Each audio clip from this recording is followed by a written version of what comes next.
เกินวันเสร็จแล้วเราก็จะได้ร่วมกันจัดแจงแต่งองค์กฐินตอนบ่ายเพื่อนจะได้แห่องค์กฐินรอบเวียงฝางในเขตเทศบาลก็แจ้งญาติโยมสาธุชนทั้งหลายรับทราบพร้อมกันนั้นก็มีเจ้าภาพเป็นยอดผ้าไตรก็คือผ้าจำนำพรรษาญาติโยมทีนี้เรามีผู้เจ้าอยู่8รูปมีสามเณร12แล้วก็มีแม่ชีมีอย่างอยู่วัดดูแลปฏิบัติวัดวาอารามผู้ที่รับเป็นเจ้าภาพยอดผ้าไตรมาก็มีนายจักรพันธ์นางสาวนีการะเกตล้านลาบส่วนดอก 1,000 บาทแม่เอียงทิพย์กำลังศรีน้องอึ้ง 1,000 บาทแม่เรนูบุญธรรมนางสาวสติพรปทุมเมธส่วนดอก 1,000 บาทนางผ่องใสดอนดี 1,000 บาทนายศรีนวลนะแม่สมศรีปันไฝพ่อศรีนวลแม่สมศรีปันไฝหนองอึ่งใต้ 1,000 บาทนายหวนสุทธเสนาพร้อมโดยครอบครัวเต่าดิน 1,000 บาทอันนี้ 1,000 บาทนี้จะได้เป็นยอดปัจจัยผ้าไตรผ้าจำนำพรรษาถวายผู้เจ้าพระสงฆ์สำหรับผ้าไตรยอดพรรษาถวายพระเนรก็มีนางวันเพ็ญมณีรัตน์ส่วนดอก500 บาทนางเพ็ญพรชัยเกศส่วนดอก500 บาทนายธนพจน์อาจารย์แสงราชลนบุตร500 บาทแม่ลำดวนเป็นแก้วเต่าดิน500 บาทนายสุคำดีดวง500 บาทนางปิยนุชบุญช่วย500 บาทนางสาวจันเพ็ญชัยวงศ์ส่วนดอก500 บาทอาจารย์จันแก้วแม่กองแก้วธานาส่วนดอกพุ่นบ้านหนองห้องโทษของห้อง500 บาทนางอัมพรชัยวงศ์นางสาวจารุพรนามทอง500 บาทแม่วัฒนาพรกิติกุลหลังโลตัดฝางมี500 บาทแล้วก็พ่อนานปทุมวงเพ็ง500 บาทแม่จำเตงบัวบาน500 บาทอันนี้เป็นยอดปัจจัยได้ถวายเป็นยอดที่จะได้ถวายผ้าจำนำพรรษาท่านจุดยมและผ้าจำนำพรรษาขออนุโมทนากับญาติโยมท่านสาธุชนทั้งหลายมาณโอกาสนี้นอกจากนั้นก็มีเจ้าภาพศรัทธาญาติโยมที่ได้ถวายบำรุงเป็นค่าไฟฟ้าในเดือนตุลาคมนี้มีคุณกนกทิพย์ชัยนาร้านนานาพันธ์ 1,000 บาทแม่ชีลูละยอย100 บาทแม่ชีแปรเจ้าเมือง100 บาทแม่อุยไลแก้วคำบุญหลองขวางแม่งอน100 บาทพ่อบุญปันแม่เกศแก้วสีคำประแดง40 บาทพระบุญชัยจันทวังโส500 บาทแม่มะนีมันทะเรนันทราม500 บาทแม่บัวคำฟูห้วยมูไน100 บาทแม่นวลตาพรหมบุตรบ้านบ่อนปิ่น300 บาทแม่สีพองพิมพิสารบ่อนปิ่น200 บาทแม่บัวเงาทองอินแม่ทลบ200 บาทโมทนาสาธุแล้วก็ติดตามมาด้วยแม่ชีวันธนีอิ่มรัตนรักษ์นี่ไฟฟ้า200 บาทโมทนาสาธุกับญาติโยมสาธุชนก็คงจะจบเก้าอี้ก่อนเนาะเก้าอี้ก่อนก็โมทนาสาธุได้แจ้งขอบคุณอนุโมทนาสาธุการกับพอศรัทธาที่ได้รู้ได้กินได้ตามช่วยกันเผยแผ่ช่วยกันทนุบำรุงพระพุทธศาสนาของเราผ่านมายังสถานีวิทยุชุมชนคณะสงฆ์อำเภอฝางหลวงพ่อก็เป็นตัวกลางเป็นตัวกลางอนุโมทนารับแล้วก็ต้องขอบคุณอนุโมทนากับทุกท่านคือท่านทั้งหลายครอบครัวลูกหลานญาติมิตรจงมีความสุขความเจริญความรุ่งเรืองความวัฒนาถาวร สมดังปอน4ประการจะมีอายุวันนะสุขะพระเหมือนกันทุกรูปทุกท่านทุกคนโดยเถิดเอาละต่อไปนี้ก็จะเป็นการอันนี้ญาติโยมนะจะแต่งน้ำมนต์อันคนเฝ้าสถานีก็อย่างลูกเปิดเพลงติ๊กเจ้าญาติโยมนะยังมีเวลาแห่มประมาณ20 นาที20 นาทีนี้จะแปลงน้ำมนต์เลยญาติโยมผ่านไปยังบ้านพ่อแม่พี่น้องศรัทธาญาติโยมเอาเสียงพระเสียงพุทธมนต์สู่บ้านสู่จองเป็นสิริมงคลแก่ตนตัวแก่ครอบแก่ครัวตั้งใจเอาได้ไปกองที่วิทยุญาติโยมเอาได้ไปกองวิทยุแล้วก็โยงมาเอามาเขียนภาชนะน้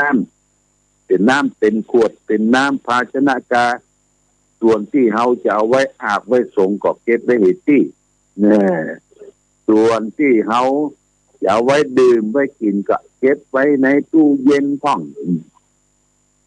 ที่มันแซ่พิษแซ่ภัยถอนพิษตอนไปแต่ว่าวันเฟอนี่หลวงพ่อไปโมนน้ำฮึบปุ้นพี่น้องญาติโยมตังเมืองลาวว่าแฟนพอออกปุ้นมีปิดเหล้าปิดเหล้าเรือหลังกับโมนน้ำฮึบปุ้นฟังโววันหน้ามาลูนจะไปคำว่าดีกาสัจจะอธิษฐานโมนน้ำฮึบปุ้น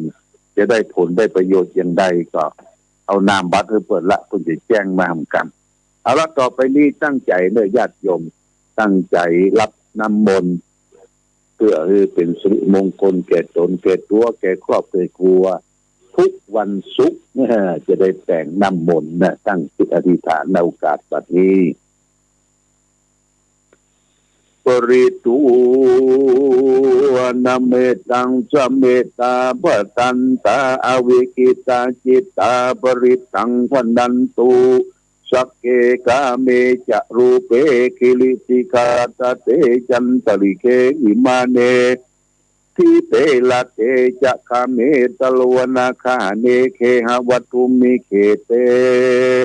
อุมมัฏฐาตโยจตุโรกาปาระดาจายามะราชาอินโตเวสุวรรณราชา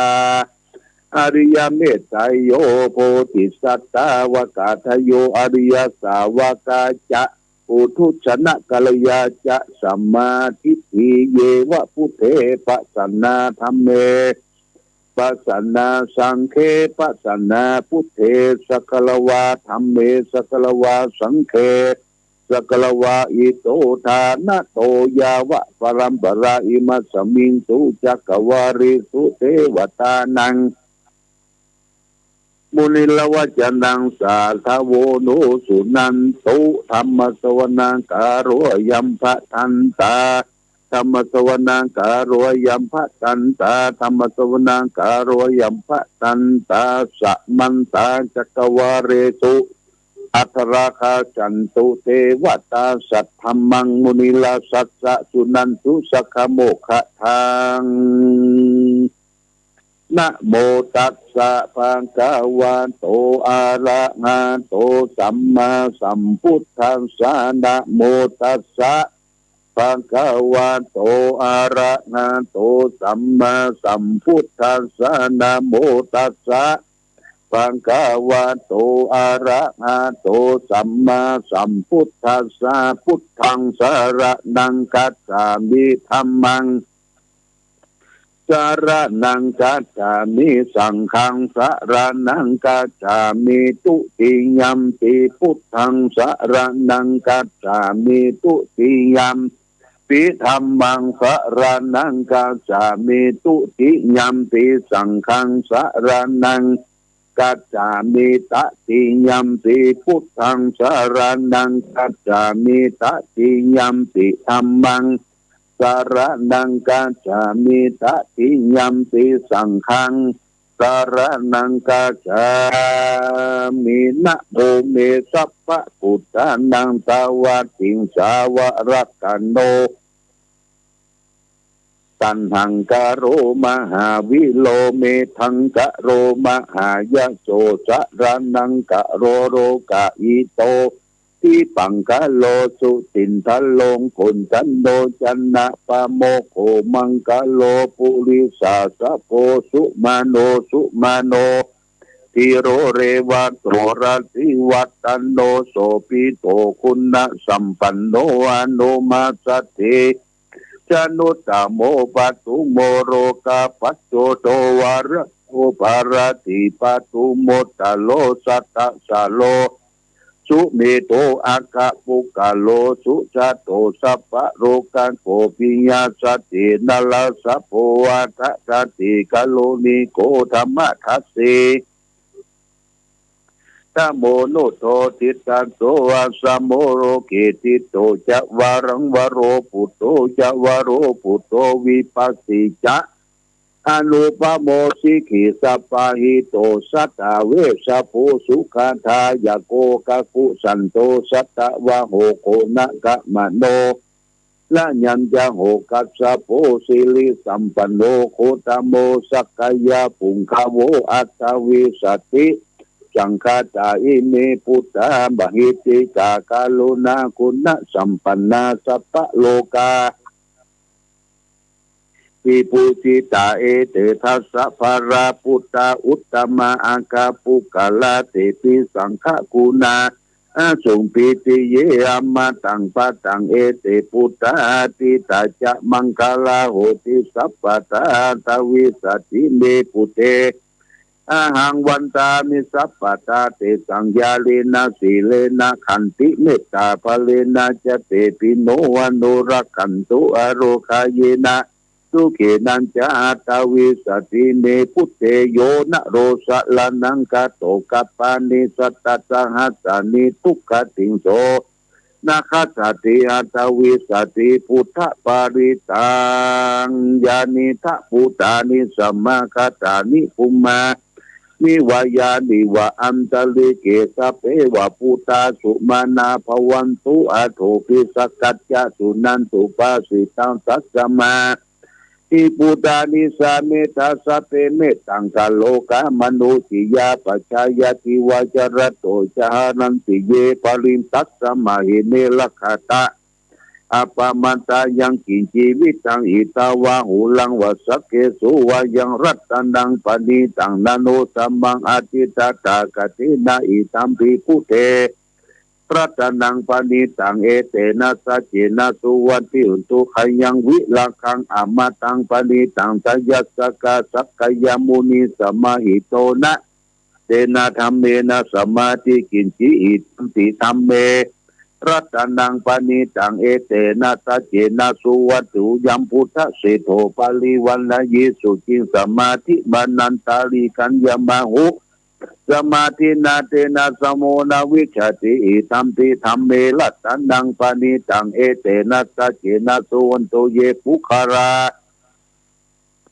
อัตตาสัตตังปัสสัตตาจัตตาริเอกานิโยคานิโหนติเตทักขินายาสุขตัตตาวกาเอเสตุทินานิมหาปลานิอิธัมปิสังเคลัตตันังปณิตังเอเตนะสัจเจนะสุวันโตเยสุปยุตตามนัสสะทะเนนานิกามิโนโคตมะสาสนัมหิติปฏิปตาอมตังวิกังหารตามุตานิปุติปุญชมานาอิตัมปิสังเครัตตันังปณิตังเอเตนะสัจเจนะสุวันตุสัจจตินตะกิโลปัตตวิสิโตสิยาจตุมปิวัติปิอากา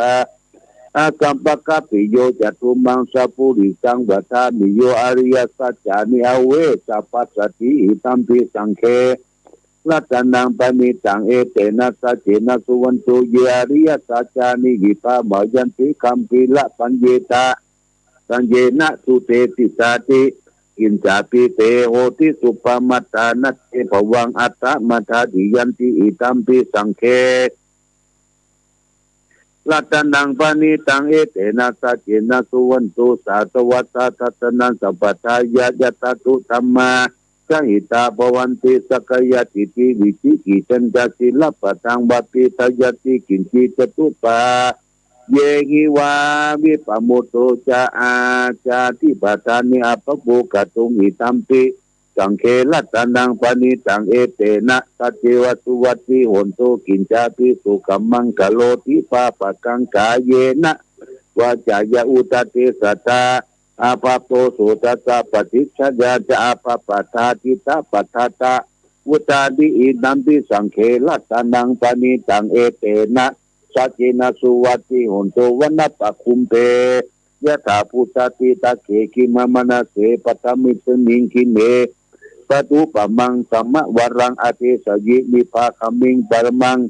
ทิตายะอิตัมปิพุเทลัตตนังปณิตังเอเตนะสัจวะเจนะสุติเตโหนตุสัพพะตะวะโรวะรัญโยวะระโตวะระหะโรอนุตตโรธัมมะวรัง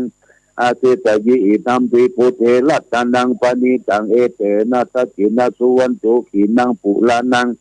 นาวังนาติสัมภวังวิลัตติตายติเกภวสัมมิติอินาติจาวิโลนิตาอิตัมปิเอตนิปันติศิลายถาตัมปติโพอิตัมปิสังเคลัตตนังปณิตังเอเตนะสัจจินะสุวันตุยานิทัพพุตานิสัมมาคตานิภูมานิวายานิวะอันตริเกตตาคตังเทวมนุสสะพุทธิตังพุทธานามัสสมาสุวัตติอุนตุยานิทัพพุตานิสัมมาคตานิภูมานิวายานิวะอันตริเกตตาคตังเทวมนุสสะพุทธิตังธัมมานามัสสมาสุติอุนตุยานิทัพพุตานิสัมมาคตานิภูมา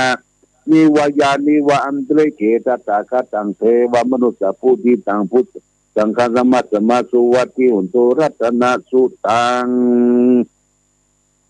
เมตัญจะสัพพโลกัสสมิมานาสัมภวะเยอปาลิมานังอุตังอโตจติลิยัญจาสัมปตังอเวลาสัพพตังนิตัญจลังนิสิโนวาสยาโนวายาวิตาตมิโตเอตังสติงอติตยาประมะเมตังวิหารังอิตัมมงุตินตินจาอนุปะคมาศิลวัฏทัสสเนนาสัมปันโนกามิสุวินายกิตังนาอิจาตุกาปัสสยังปุณลิติติกะละนิยามเมตสุตังอิติปิโสภะคะวาระหังสัมมาสัมพุทโธวิชาจารณะสัมปันโนสุขโตโลกาวิทูอนุตตโรปุริสัตมสารติสัทธาเทวมนุสสานังพุทโธภควติสวากาโตภควตาธัมโมสันติติโกอาการิโกเอปัสสิโกปันนะยิโกปัจจตังเวทิตาโพวิโยอิติสุปฏิปันโนภควโตสาวกสังโฆโอชุปฏิปันโนภควโตสาวกสังโฆยะยะปฏิปันโนภควโตสาวกสังโฆสามิกิปฏิปันโนภควโตสาวกสังโฆยะทิตังจตาริปุริสายุคานิอัฏฐปุริสะอุคลาเอสะภะคะวะโตสาวกสังโฆอาหุนโยปาหุนโยทักขินโยอัญชริการะนิโยอนุตตรังปุญญเกตังโลกัสสติโพสังโฆสติตังคโตธัมมานังวิจโยตถาวิริยัมปิติปัสสติโพสังฆาจตถาปริสมาตุเบคาโพสังฆาสติเตสปัสสินามุนินาสมัตตคาถาภาวินาภุติกตาสังวัตตันติอภิญญาญาณิปานายาจะโพธิยาเตนะตัจวัจเจนะสุติเตอุตุสัพพตาเอกสัมมิสัมเยนะโตโมกขลันจักกัสสปังกิลาเนตุเกเตติวะโพสังเคสัตตาเตสติเตจันดังอภินันติวะโลกามุติงสุตังคะเนเตนะตัจวัจเจนะสุติเตอุตุสัพพตาเอกาธาธรรมราชาติเกลันเยนะปิปิลิโตจุนทัตเตเลนะตันเจวะปนาเปตวนะสัตลังสมโมติจาตตาสัมมาบุตตาติธานะโสเอเตนะสัจวัจเจนะสุติเตโอตุสัพพตาปะหินาเตจาปตาตินันนัมปิมะเหตินังมัคคะหันตะกิเลวะปฏิปตานุปฏิบันตังเอเตนะสัจวัจเจนะสุติเตโอตุสัพพตายันตุนิมิตังอวมังคลโยจามนาโปสักุณาสัสสะโตปะปะกะโหตุสุวินากตังพุทธานุภาเวนะวินาสมินตุยันตุนิมิตังอาวามังคลังจามนาโปสักุณาสัสสะโตปะปะกะโหตุสุวินากันตังธัมมานุภาเวนะวินาสมินตุยันตุนิมิตังอาวามังคลังจามนาโปสักุณาสัสสะโตปะปะกะโหตุสุวินากันตังสังฆานุภาเวนะวินาสมินตุ มหาการุณิโกนาโตหิตายะสัพพปานินังปุเรศวาปาลามีสัพพปะโตสัมโพธิมุตตะมังเอเตนะจัจวัตเตนะอุนตุเตจยมังกลาจะยันโตโพธิยามุเลสักยานันนติวะขันโนเอวังตวังวิจัยโยวิจัยญาสุสยมังกะเลอาปาลกิตาปาลังเกสิเสปัทวีบุคาเลอาปิสิเกสัพพพุทธานังอาคัปปะโตบโมตติสุนักตังสุมังคลังสุปปะตังสุติตังสุกันโลสุโมโตจะสุยิตังพระมัจจาริสุปัตตกินังกายกัมมังวาจากัมมังปัตตกินังมโนกัมมังปณิทิเตปัตตกินานิกัตตัวนาลปันตเตปัตตกิเนสักกัตตัวพุทธลัตตานังสักกัตตัวธรรมรัตตานังสักกัตตัวสังฆลัตตานังโอสตังอุตตมังวรังหิตังเตวมนุสันนังพุทธเตเสนาโสตินานาสันตุปัตตวาสัพเพทุกขาสัพเพพญาสัพเพโลกาวุปัสสมินตุเตอธิอุณาจาวิจโยธรรมโมโรเกอนุตตโรสัพพสัตตาหิตัตยะตังตวงคันหิเตวะเตปริวะเจระจักขันเตมนุเสปวะเกปยเกนะเสวิเตปุเตอกัสสมามรณะโมโตตาเปตัวกรรมจาริตังเจเลตเสวานุภาเวนะหุนตุเตโวสุขิตตาสุตสีลังสมาทายะธรรมสุจาริตังเจเลตเสวาอนุภาเวนะหุนตุเตโวสุขิตตาลิกิตังจิริตังภูตังทลนวัจนังกลุงบริตังเทสนาตุโตตัสสะยุปวัตติเทสัจจังเทวมนุสนังกัตโตกันติตังลาสาภิลันลวันเจวะสัพพะยันติวินาสันโตเอกตวิติจตุปัญจสัตตตินันตถายาวตุกาวินาสันตุชีวิตานันตตันตุเตชีวิตานันตตันตสายุวันนังสุขังพลังชีวิตานันอุภาเวนะหุนตุเทโวสุขิตตาชีวิตานันเจโยตตังอุสตังอุตมังวรังสลิดังทุกขังนเตติเทสัจจังธนมุตตมัตตสมากรยากรยังนิตังยังทบรยังปุญญานิปาลโลกัสสมิปฏิตาโหติปฏินาอิมินาชีวิตาตินาตุมังกังกิงดวิสติทิทายุกัสตาอุตุสุขิตาอุตุสัพพตาโยโตทัตตาทิสักขจังศิลวันติตุตาติตุนันตนังวรังตัตวชีวิตันังมหาปรังเอวังมิดิกายสายติตังปุญญสัมปตาตัสมาติลาปสังสันติปันติตากตาปุญญาตติอาทิอุณาจาวิจัยโยนิติโตอาทิโลเกศิลคุณโนสัจจังสุริยตยาเตนะสัจจินังกามิสัจจกริยามนุตตลังอวจิตวธรรมะพลังชลิตวบุปเกสิเนสัจจบรมวัฏยสัจจกริยมหาสังสติปะขาปัตนาสันติปัตตาวัจนามาตาติตาชนิกันตาชตเวตาปฏิกัมมัสสะเตจเตปะมหาปัจจลิโตสิกิวัตติเตโสลตะสริสานิอุตตะกังปัตวายตาสิเกสัจเจเมนะโมติสามิสัจจะปรมิติทุกขปัตตาเจนิทุกขาอายาปัตตาเจนิปยาสุขปัตตาเจนิสุขาอุตุสัพพิปิปะนิโนเอตาวัตจามิสัพพุทังสัตตังสัพเพอนุเทวานุโมตตุสัพพสัมปติสิทธิยาธนันตุสัตตะละศีลละขันตุสัพพทาภาวนาปิลันตาหุตุขัดจันตุเทวตากตาสัพเพปุตตาปราปตาปัจเจกะนันจะยังพรังอรหันตานันเจเทนะละขังพันธามิสาปัสโสอโรคยาปรมาราภาสันตุติปรมังทานังวิสัสสะปรมายตินิพพานังปรมังสุขังจบญาติโยมท่านสาธุชนทุกท่านทุกคนมีความสุขความสบายหายจากโรคภัยไข้เจ็บนานาอุปัตวะกังวลอุนตรายทั้งหลายทั้งปวงคือประกอบไปด้วยอายุวันนะสุขะเหมือนกันทุกท่านทุกคนโดยเถิด